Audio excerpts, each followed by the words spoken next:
Even as someone that doesn't really know loads about Formula One, I actually quite enjoyed this movie because welcome back to the James Rallman Reviews for yet another episode. In today's episode, I'm going to talk about the Formula One movie starring Brad Pitt.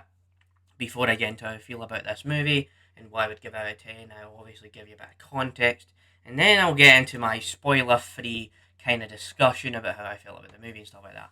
So the first thing you need to know is that this is actually from the director of Top Gun Maverick, and I actually really enjoyed that movie. So when I seen this idea they were going to make a Formula One movie, I was like, oh, I wasn't sure how to feel about it, obviously, because I'm not like a big fan of Formula One. I don't know all the rules. I don't have like a top five list of how many Formula One races I enjoy. Like I'm not that invested in Formula One. So then I seen it was Brad Pitt.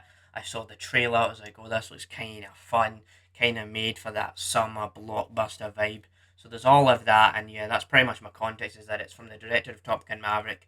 That got me interested. But because I didn't know much about Formula One, it was interesting for me to go and watch this as someone who doesn't know a lot about it. So there's all of that you can, put into consideration here. So what I will say about this movie is what you've got here is you've got this kind of like underdog story where there's this misunderstood racer called Sonny Hayes, and he has to come back after something happens to him. And then there's this other guy called Jason Pierce. They have this rivalry, and it kind of all goes from there.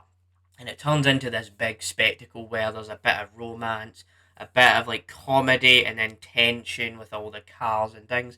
So there's definitely all of that. I'm trying not to spoil too much here. It's meant to be in a 2.5 hour movie, and like I said at the start of this video, I actually really did enjoy this movie.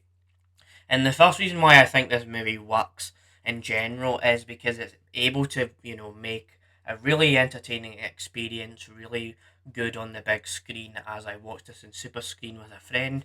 So that's kind of like our version of IMAX in the UK and my Cineworld cinema anyway, where you've got this big screen, this wide screen with Dolby Atmos sound and all of that. So you get to feel everything. Like there was moments throughout this movie where you could feel like when they were driving by, it started to vibrate and shake a little bit. But it's not like 4DX where everything moves about. But you definitely feel like it's shaking about a little bit, and that really adds to the experience. I also think Brad Pitt is just a lot of fun in this movie, and just some of the noises and the sound effects they use for the movie is quite good. And how there's some 80, I think there's like some 80s music or some like rock music where you just see Brad Pitt walking into the camera and you see him walking through a scene and he's looking so badass and so awesome in punk rock. And that's the appeal of this movie, is if you enjoy Brad Pitt and how cheesy he is in this movie, you're gonna have a blast because there is quite a few moments where I'm just bursting out in laughter. There's just funny moments. There's even banter between Sonny Hayes and Jason Pierce. Like they're a really fun set of characters to watch on the big screen, and there's all of that. And I really do appreciate how the movie is just an entertaining film in general, and I do enjoy the fact that you get moments where you think the guy's gonna win, and then this other thing has to happen, this other thing has to happen. So you're getting invested in a lot of things. I will say though, it's not a perfect movie. There is a point in this movie where like, of course this guy had to win. He had to win the race. There's even points where they quickly go through, the race, and there are times where I will be honest, there are moments throughout the movie where it does get repetitive, and you start to feel like they're just racing through the track so many times. But I suppose, like it didn't really bother me too much. But if I was to like say a complaint or anything, there are a couple of times where some things get repetitive, but it's not like it's like gonna destroy. It didn't really destroy my experience with the movie.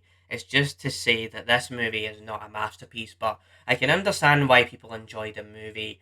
Really did enjoy the movie for what it was going for, the entertainment experience and the value it brought with all of that. So what I will say is, I'm probably gonna give this one an 8 out of 10. It's not gonna go on my top movies of the year list, but I will remember it for being a fun experience at the cinema, being a kind of an experience I won't forget. Honestly, it was a really enjoyable, fun ride of a movie. It's one of those films you got to see in the summer on the big screen. So if you haven't seen the film already, definitely recommend you go buy a ticket to watch this movie because it was quite enjoyable in my opinion. So that is my review of Formula One, the movie, F1, the movie. whatever you want to call it. That's been me on the James Ramblin' Reviews. Bye. And now we drive away and we go to the next video. Bye.